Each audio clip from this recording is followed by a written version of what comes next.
Florida's Green Swamp, a vast plateau of wetlands and woodlands, is the birthplace of four great rivers: the Withlacoochee, the Ocklawaha, the Peace, and the Hillsborough.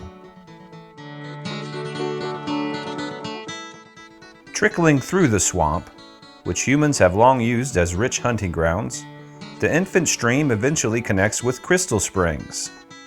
From there, it becomes a true river, beginning its 55-mile-long journey to Tampa Bay. For generations, Crystal Springs was a gathering place for indigenous people, drawn to the bountiful flow of clear, cool water that feeds the Hillsborough River to this day. European settlers were equally attracted, and soon after the turn of last century, the town of Crystal Springs was born on its banks. Established in 1912, Crystal Springs was part of a grand communitarian experiment. Idealists from the North planned to build utopia in Florida, creating communities that would farm cooperatively for the common good.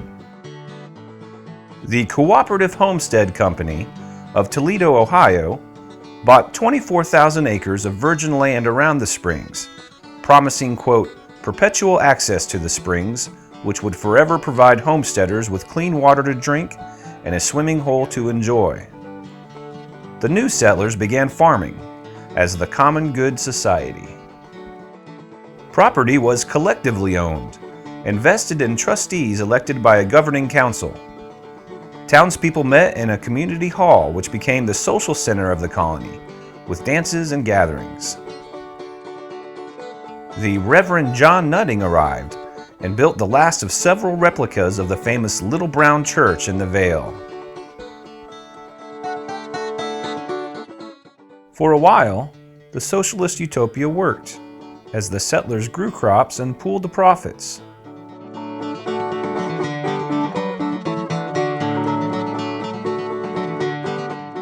The Homestead Company had pledged to pass control of the community to its residents once 100 families had settled there. But by 1927, with the company in debt and disputes over property rights growing, much of the land was sold to a New York financier, leading eventually to decades of controversy over who owned the springs themselves.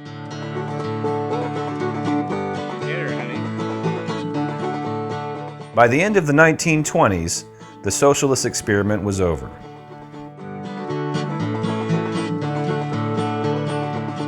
Crystal Springs continued as a small farming community, still centered around the springs, from which ditches were dug to provide irrigation and drainage. It boasted a post office, school, stores, and the Crystal Springs Roller Rink, a community institution since 1939.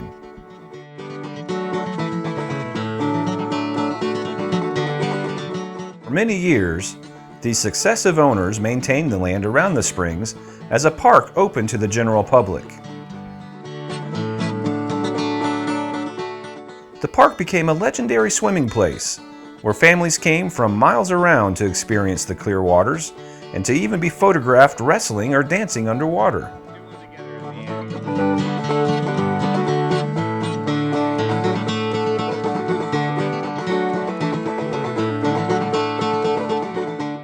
Change came in 1996, when the popular swimming hole was closed to public recreation. One family has owned the 525-acre Crystal Springs Preserve site since the 1960s, maintaining it as a recreational park, as well as the source for Zephyrhills Natural Spring Water, a popular bottled water brand. In the 1990s, they decided that stewardship of the springs and Upper Hillsborough River would best be served by a change from a recreational site to one focused on environmental education. Many were unhappy, arguing that the springs were by rights a community resource. The water wars drew national headlines and left scars in the community, but many have now moved past that, embracing the new reality. Today, the preserve continues to be family-owned and operated, offering a wide variety of educational programs to students, teachers, and public groups, from nature hikes to advanced science and the Florida Master Naturalist Program. For centuries, humans have embraced the springs at the headwaters of the Hillsborough, and for 100 years, they have built permanent dwellings and tamed the springs for their livelihood and pleasure.